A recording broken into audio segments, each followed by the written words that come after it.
start with news of a multi-agency mission in Hays County resulting in the arrest of Took more place than over the weekend when officials did detain about 150 people. At 3:25 a.m., Houston and San Diego shook simultaneously as battering rams crashed through reinforced doors. Federal agents stormed inside, breaking through obstacles as easily as cartels break human lives. What began as a routine raid turned within minutes into the biggest strike against a smuggling network in recent years. According to investigators, this operation may have halted a moving stream of death, millions of potential doses headed for American streets. In the darkness, FBI, DEA, and DHS flashlights flickered across walls as hundreds of armed agents pushed into buildings that housed a shadow empire, a network authorities describe as the cartel's invisible spine. Local residents awoke to the sound of explosions and shouted commands, unaware that this night would become a dividing line between fear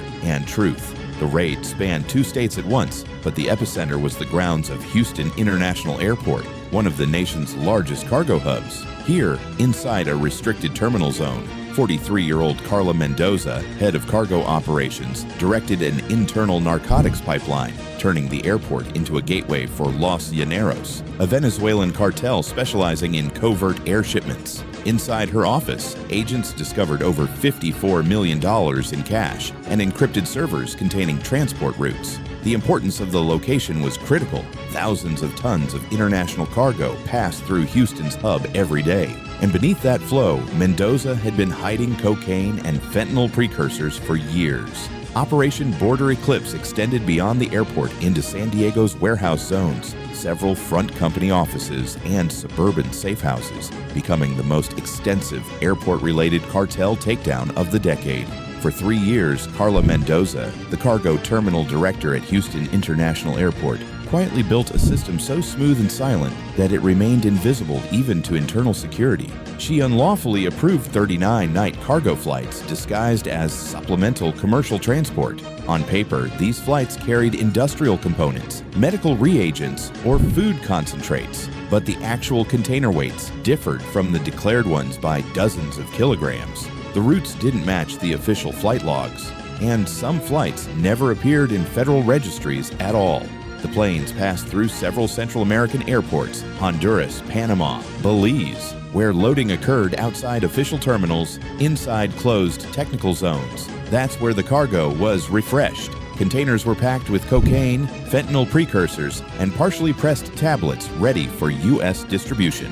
The scheme was enabled by Los Llaneros, a Venezuelan cartel specializing in air shipments while avoiding ground routes long monitored by the DEA. The investigation began with an anonymous tip.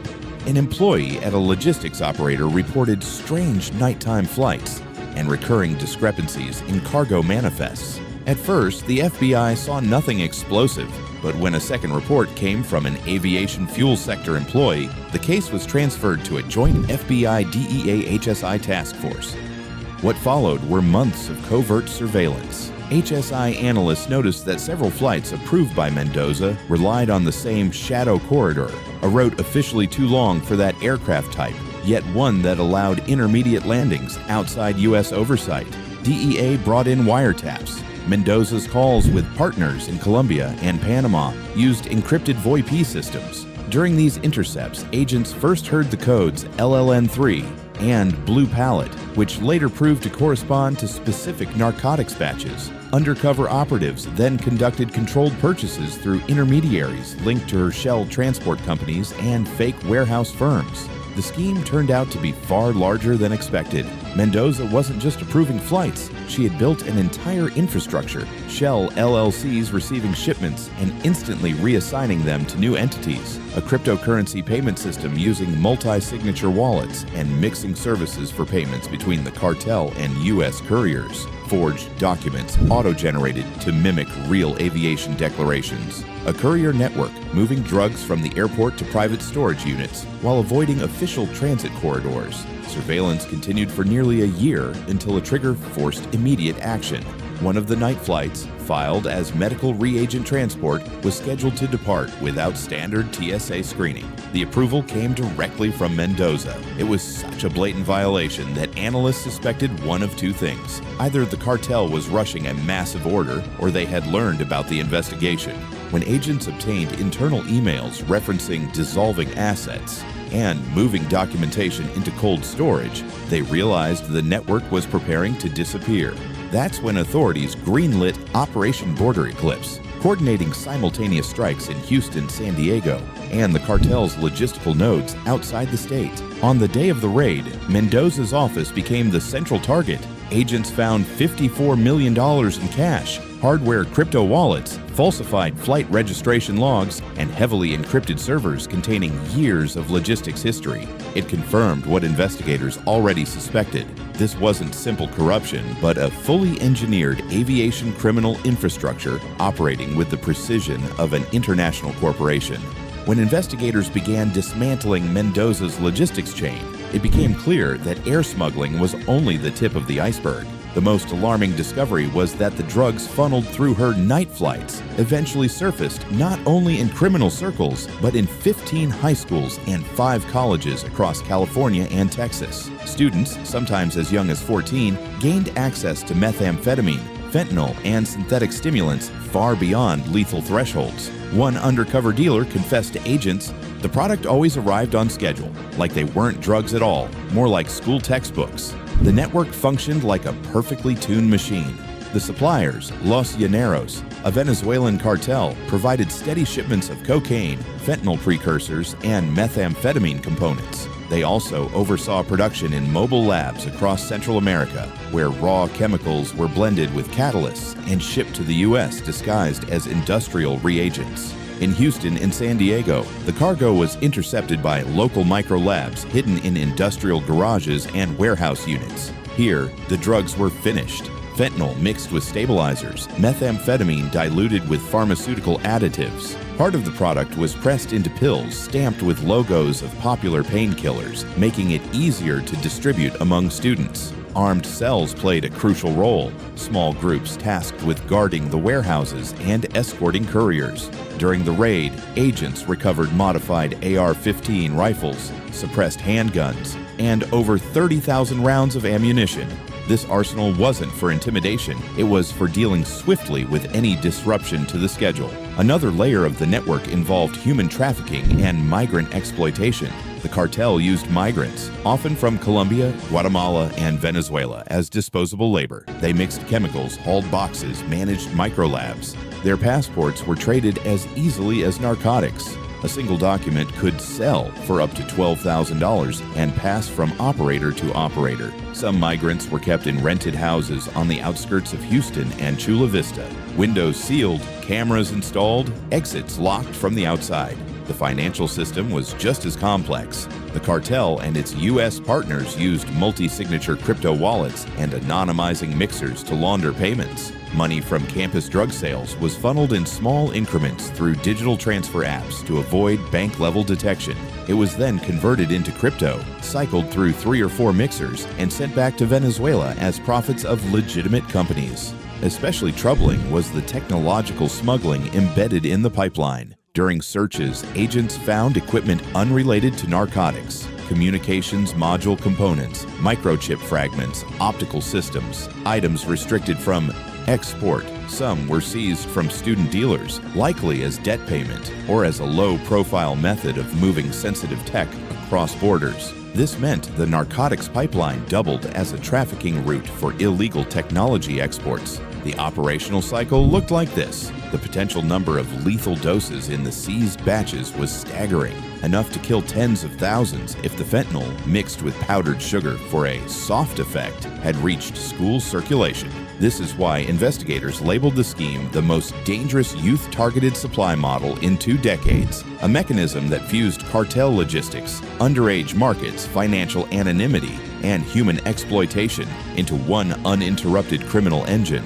When investigators gathered enough evidence against Carla Mendoza, a new threat emerged. Her 20-year-old son, Diego Mendoza, was actively involved in the operation. Working night shifts in airport maintenance, he had direct access to restricted cargo sectors, Cameras captured him coordinating container swaps, monitoring the schedule of invisible flights, and receiving signal messages from Venezuelan drivers approaching the service gates. His involvement meant one thing: the family duo could disappear at any moment. This is why preparations for Operation Border Eclipse lasted several weeks. Federal agencies, FBI, DEA, HSI, worked under absolute secrecy, bringing in Houston police and airport security only at the final stage. A multi-layered assault plan was drawn up, separate teams for perimeter control, for arresting Carla, for intercepting Diego, and for conducting simultaneous searches in San Diego and nearby warehouses. Operatives knew they had to strike this exact night.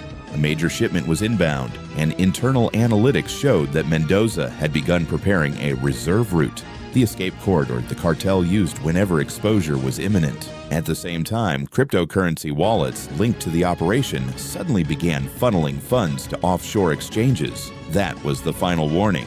Hesitate now, and the Mendoza family would vanish, taking the entire network with them. And so, the Federals moved into position. The night when another shipment was scheduled to pass through the cargo terminal became the night they chose to break the network for good. Today's synchronized raids ended with 87 arrests, including 59 direct members of the Los Llaneros cartel. The rest were couriers, coordinators, shell company logistics managers, and financial intermediaries. 9 additional individuals who were found on site as trafficked laborers were freed and placed under the protection of federal services. The scale of the findings stunned even veteran agents. Authorities seized 3.6 tons of methamphetamine, 1.1 tons of cocaine, and more than 280,000 fentanyl pills, enough to create over 70 million potentially lethal doses. In warehouses and trucks, agents discovered 3 mobile microlabs used for mixing precursors. Weapons seizures included 41 firearms, modified AR-15 rifles, suppressed handguns, pump-action shotguns, and 2 automatic carbines, along with more than 27,000 rounds of ammunition. The financial component of the operation revealed an equally enormous structure: $112 million frozen in accounts linked to front companies, an additional $7.4 million in cash stored in suitcases and safes, and 13 cryptocurrency wallets holding undeclared assets. Searches uncovered hundreds of forged documents, passports, employee IDs, international shipping manifests, and airport access badges. The cartel's technical wing supported this infrastructure. Agents seized 5 servers, encrypted radios, laptops with protected communication channels, and several hardware crypto wallets. Investigators also shut down 6 charitable organizations used to launder profits by disguising transfers as humanitarian aid or educational programs. Taken together, the seizures showed that agents were facing not just a crew, but a fully developed transnational structure capable of poisoning cities, infiltrating schools, and concealing profits for years behind the facade of legitimate activity.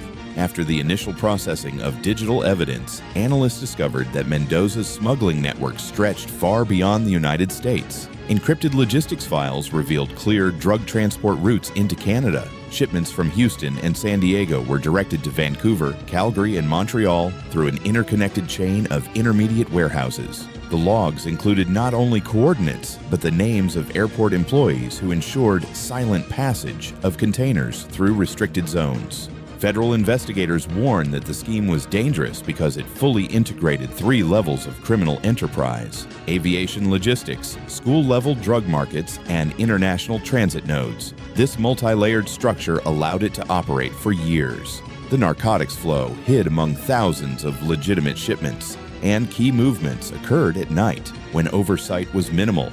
Meanwhile, the cartel used crypto financing and fake charitable entities to obscure millions in profits.